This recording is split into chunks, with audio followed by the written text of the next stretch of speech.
everybody, welcome to Something You Should Practice this weekend. Don't forget, go check out fiddlestar.com. Come join me in some Zoom workshops or, stuff like that, or custom lessons, all kinds of fun things. But in the meantime, I'm going to teach you something you should practice this weekend. And I got thinking about Ostinelli's reel, Ostinelli. Anyway, I did a whole version of it from the Advanced Tune Challenge from a couple of years ago. So if you want to go look it up, you can find it right here, wherever you're watching this. It's going to be there. But I got thinking about the very beginning.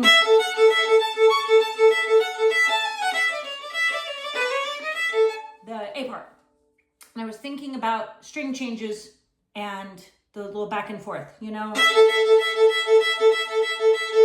And I've been noticing lately with some of my students that I'm really spending a lot of time encouraging people to make wrist circles for their string changes. And so I thought this would be a fun little thing. Let's learn the beginning of this and practice it in some different places on the bow.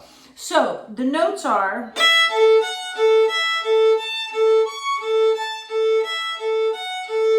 So we're just back and forth on the E and A strings. So O, O, 1, O, O, O. Then up to third position, first finger on the E. And then 3, back to A, 1, O, 1. That's the pattern. So O.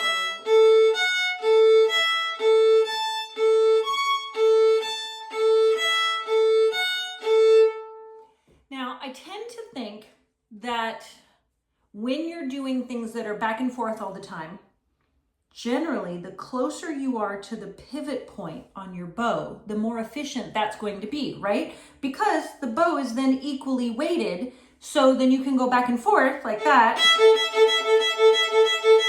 and the bow kind of does some of the work for you, and you can just use your wrist. But so you can see how much bigger the circles are here. However, it is a little lighter up here. So that makes some of the motion easier. It's something you have to work with in terms of the balance. So what I would suggest doing this weekend is learn that little phrase and then do it down here toward the frog, right in the middle, and up toward the tip, and see what works for you. So that's sort of down by the frog, closer to the pivot point on the bow. Here's the middle. You notice it got a little quieter. That was interesting. And then up toward the tip. Even quieter still, and it was more work. So I'm probably, if it's me, gonna pick somewhere between that pivot point and the middle. And I'm almost not using the elbow at all.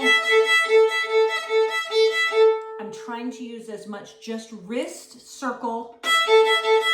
And then the most important thing that I think you really need to kind of take away from doing this exercise is that you do not need very much horizontal movement on the bow to achieve what you're trying to achieve.